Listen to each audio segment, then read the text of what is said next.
Hello and welcome back to another episode of Ground Gaming HD. This is Stronghold Crusader versus the Scorpion on our second mission called Setting Out. And just to start off with, what we're going to do is be setting up our industry with the iron mines, and that's really going to be our foundation in terms of our income and our economy. We don't have a huge amount to worry about from the Scorpion in terms of early attacks.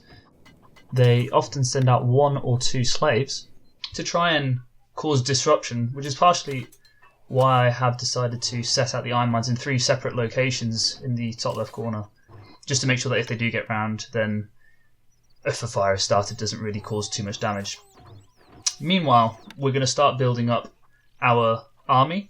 We're going to start thinking about that. We're actually going to go for a mix with the barracks and the mercenary, so the regular troops and the mercenary units. Probably going to go for some horseback archers, as well as the usual archers that we go for in terms of defense, and then looking towards pikemen for our main units, at least in this episode. That is what we're going to be thinking about. For the time being, the focus is on defense. That is by far the most important thing you should be thinking about towards the start, and that's what we're going to be doing here. So this is really where we have a slight early attack, really, in terms of the Scorpion, and we have to get ready. So the first thing is, again, to increase our aerial play, as it were, and really looking at the archers, adding in some crossbowmen as well, just to make sure that we have got the extra damage, because the Arabian archers do have a slightly further range compared to the normal regular units.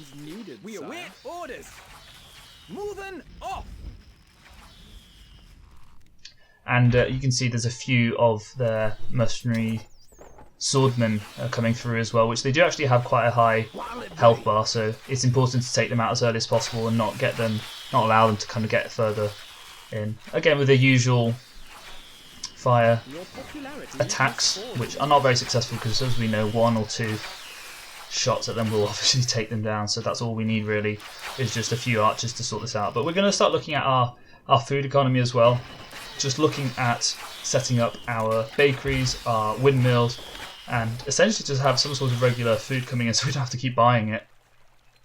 Our money was actually quite low during the first few minutes of this game, so it was important to kind of get on top of that so we could start to focus on building up our army. And again, a cheap way to do that, to secure kind of your area, is to build a moat, is to dig a moat. Obviously that's just for the sake of defense, and it looks quite cool as well. So the whole way through we are continuously selling off all our iron. As I say, it's our only source of income. What we can do as well, which we probably do in a few minutes, is actually set out a system that allows us to tax people. And so one of the easiest ways to do that is just set out some nice fun areas, as it were, for the people to be able to sit around and relax in the gardens and whatnot. But the knock-on effect of that is obviously the workers are slower and they take more breaks, which is a compromise, so you need to take them into consideration. But again, if you're going to be making more money because you don't have many sources of income in terms of being able to sell, whether it be wood, whether it be iron, whether it be whatever it is, and so it's important to have at least 2 sources of income if you can do that, and taxation is a great way to do that. But here we are, continuing with our moat, starting to build our first tower as well, to set out some sort of confirmation, as it were, on our defense. And that's really going to be the only short-term objective here, just to make sure that we're all completely secured, scouting out the area. The keep is still not enclosed at this point in time, which isn't a main issue. It's not, because we know and we can see things happening in advance, but we have this fireman who's causing a bit of disturbance, and if he does start to set that on fire, then obviously it's not going to be too pleasant. But with that out of the way, we're going to just enclose our keep, finishing the task, so we no longer have to worry about anyone sneaking in. Of course, there could be assassins, but it's not really something that the Scorpion does end up doing. So now we can finish off our iron mines, get those all signed off, getting as many as possible. You have to position them as carefully as possible to, first of all, make sure that the units, the workers, can still go through, but also make sure that that you can fit as many as possible in within the limited space that's available.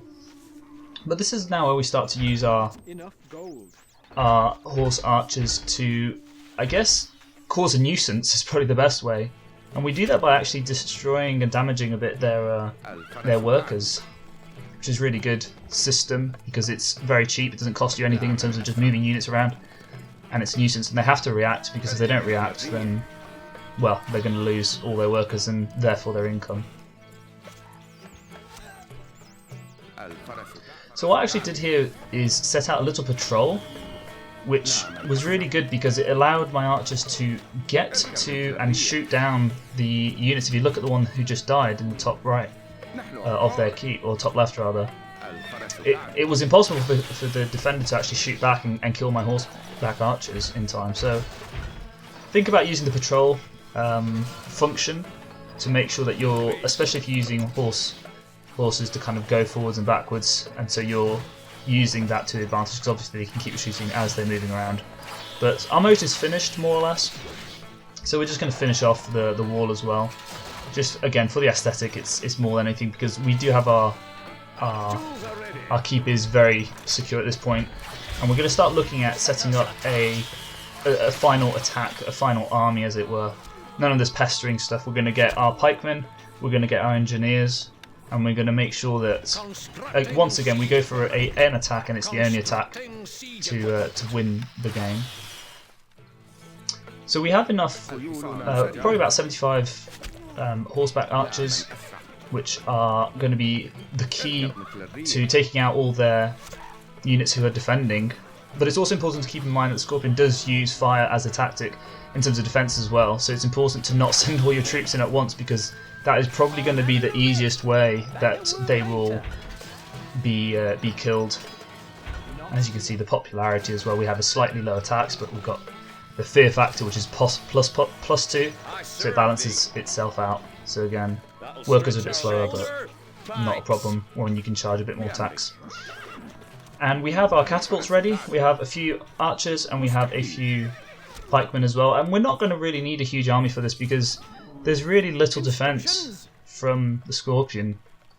And so we're just going to move in our units, get everybody ready, make sure that we can take out as many defenders as possible, and the only real risk is going to be from the fire, as I said.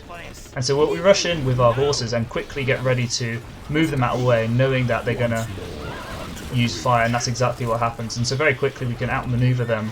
Our pikemen then have time to get out of the fire, and so they can keep moving forwards. By this point, the game is basically won. We have the catapults that have destroyed our own the towers that are remaining. There's nothing really standing in the way in terms of a victory here. I'm killing my own units with the catapults, so I should probably stop that. But we have everybody in. We're going to win the game. The pikemen are going to get on top, kill the Scorpion, and with that we're going to take our second victory of this fun little map, which is pretty straightforward, half an hour job, and that's how we win the game with complete dominance. Really, at no point did we lose control of the match. There was only the slight risk towards the start, but another mission completed, and with that we'll see you next time.